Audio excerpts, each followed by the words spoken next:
Et bonjour à vous, Franck Riester.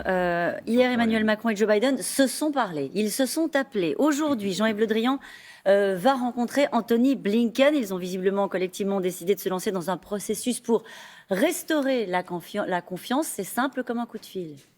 Non, c'est pas simple comme un coup de fil, mais le coup de fil était important pour s'expliquer, commencer à s'expliquer, et puis ouvrir un processus qui va permettre effectivement, dans les semaines, les mois qui viennent, de définir les conditions du retour à la confiance. Parce que la confiance a été brisée par cette affaire dite des sous-marins qui a démontré un manque de confiance très fort entre les Américains et nous, et les Australiens. Vous ne dites pas ce matin l'incident est clos? Non, il n'est pas clos. Il est dans une première étape pour en sortir. Cette première étape, c'était la discussion entre les présidents. Qu'est-ce qu'ils se sont dit? Ils ont d'abord reconnu mutuellement que davantage de consultations des partenaires des États-Unis et de l'Australie, notamment la France, bien évidemment, aurait permis de ne pas se retrouver dans cette situation-là de confiance abîmée. Et puis, deuxièmement, encore une fois, d'avoir la volonté de travailler ensemble. Travailler ensemble parce qu'il y a un intérêt commun. Nous sommes alliés, nous avons des enjeux communs en matière de défense, en matière de commerce, en matière économique. Et donc, nous devons travailler ensemble. Franck Riester, il s'est excusé, Joe Biden? Je ne sais pas. 18 mois de duplicité, de mensonges de l'Australie, des États-Unis, de la Grande-Bretagne. Est-ce qu'il n'y a pas eu un défaut de nos services de renseignement? Je ne sais pas, je ne crois pas. Ce qui compte dans cette affaire, c'est les actes. C'est la décision de l'Australie unilatéralement de rompre un contrat qui était un contrat sur le temps long, sur 50 ans de partenariat, sans nous prévenir des discussions qui étaient en cours avec les États-Unis. Et le coup des États-Unis dans le dos de la France, un ami, un allié, et c'est ça qui compte, ce sont les actes. C'est ensuite, vous parlez beaucoup, et d'ailleurs c'est le cas de la diplomatie française, des États-Unis, d'Australie. Personne ne parle jamais de la Grande-Bretagne. Ça ne nous surprend pas venant de Boris Johnson, c'est ça? Vous avez vu qu'aujourd'hui, Boris Johnson essaye de tout faire pour prouver à son opinion publique qu'il a raison de soutenir le Brexit. Et donc tout ce qui est bon pour affaiblir l'Union européenne est bon pour Boris Johnson. Je pense que c'est une faute historique. Mais enfin, c'est pas lui qui était au cœur du jeu. Pour autant, il va falloir qu'on travaille maintenant ensemble avec les Américains pour retrouver cette confiance. Regardez dans l'Alliance Atlantique, cette alliance militaire entre les États-Unis et l'Europe. Nous avons besoin de confiance parce que nous partageons des informations, nous partageons des solidarités communes en cas d'attaque. Et donc, il faut de la confiance pour ce faire, pour que cette alliance puisse se pérenniser. On peut dire qu'il faut de la confiance, on peut le répéter et puis constater la façon dont les choses se sont passées. Oui. Quelles leçons peut-on en tirer? Est-ce qu'on n'a pas, dans cette histoire, été coupable d'une forme de naïveté? Non, je ne crois pas du tout. Le président de la République, depuis qu'il est en responsabilité depuis 2017, justement, insuffle dans toutes les politiques qu'il conduit la fin de la naïveté européenne et française par rapport à nos partenaires. Je le prends d'une façon très claire au niveau du commerce, l'exemple du commerce, où nous pilotons avec nos partenaires européens la revue de la politique commerciale pour faire en sorte qu'elle soit moins naïve. Donc, croyez-moi que le président de la République, il n'est pas dans une démarche de naïveté. Pour autant, on ne peut pas faire avec les comportements de nos différents partenaires et on n'est pas comptable du comportement de tous nos partenaires. Mais quelles leçons on en tire? Les leçons, c'est qu'on doit s'assurer d'avoir dans l'avenir des conditions de confiance renouvelée. Ça passe, par exemple, par...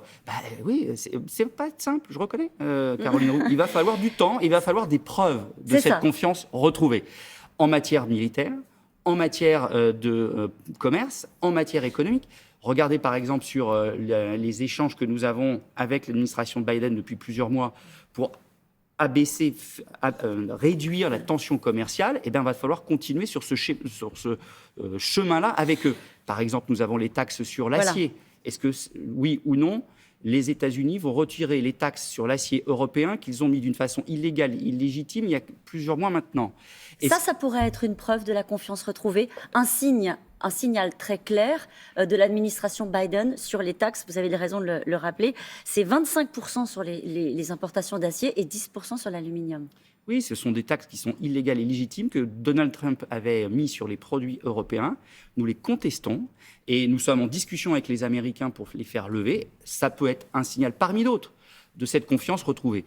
Il y a bien sûr l'élément le plus important, c'est l'élément stratégique. Ce qui a été dit dans l'échange entre les deux présidents de la reconnaissance des États-Unis, de l'importance de la France et de l'Union européenne dans l'Indo-Pacifique, et aussi dans la construction avec les États-Unis d'un OTAN fort à côté d'une souveraineté européenne de défense forte, c'est quelque chose qui est important. Quand on fait de la diplomatie, les mots ont un sens à côté de la souveraineté européenne c'est forte. Est-ce que ça veut dire que, en gros, les Américains, pardonnez-moi, c'est vraiment votre sujet, la négociation des contrats, vont nous laisser établir des contrats d'armement avec nos partenaires européens ? Ils nous disent très clairement, dans le texte commun, qu'ils reconnaissent la nécessité d'une souveraineté européenne en matière de défense qui est complémentaire avec l'OTAN.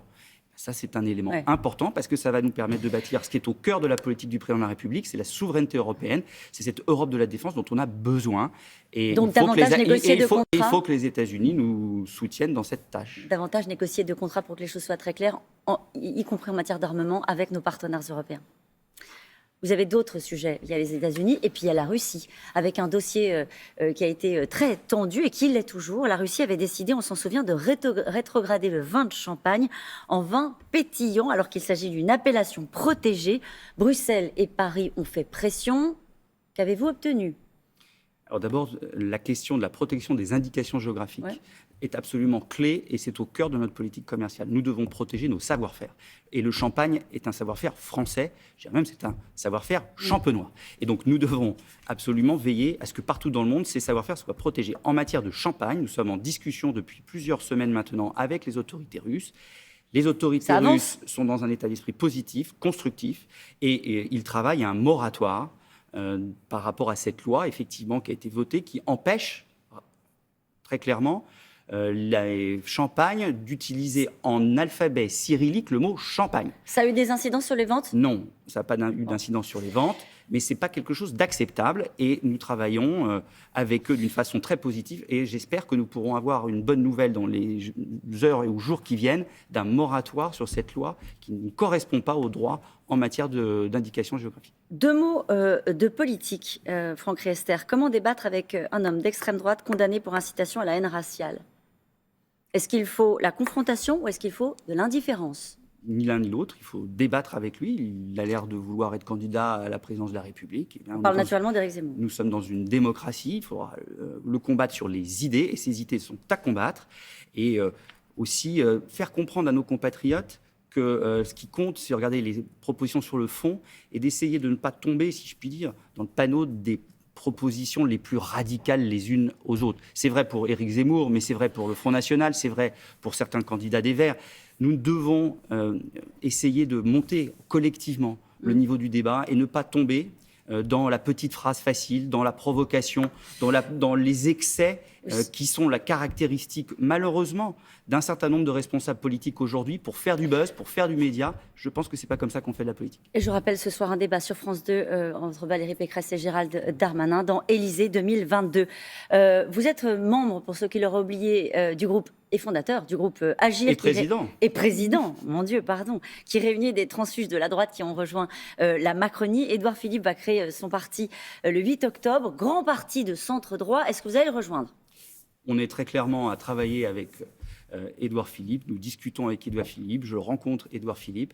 Mais nous avons, vous savez, une priorité. C'est de travailler au service des Français avant toute considération d'organisation partisane. C'est ça qui compte, être au travail, faire en sorte que le président de la République puisse continuer à transformer le pays. C'est d'ailleurs pour ça que nous soutenons le président. Ça, c'est la version le ministre. Mais la version homme politique, Franck Riester, quand même. On est dans une campagne présidentielle, vous savez. Moi, vous savez, je suis de droite. Oui. J'ai fait le choix d'être dans le dépassement au service de l'intérêt de mon pays. Et je continue à soutenir l'action du président de la République et je souhaite qu'il se représente et qu'il soit élu.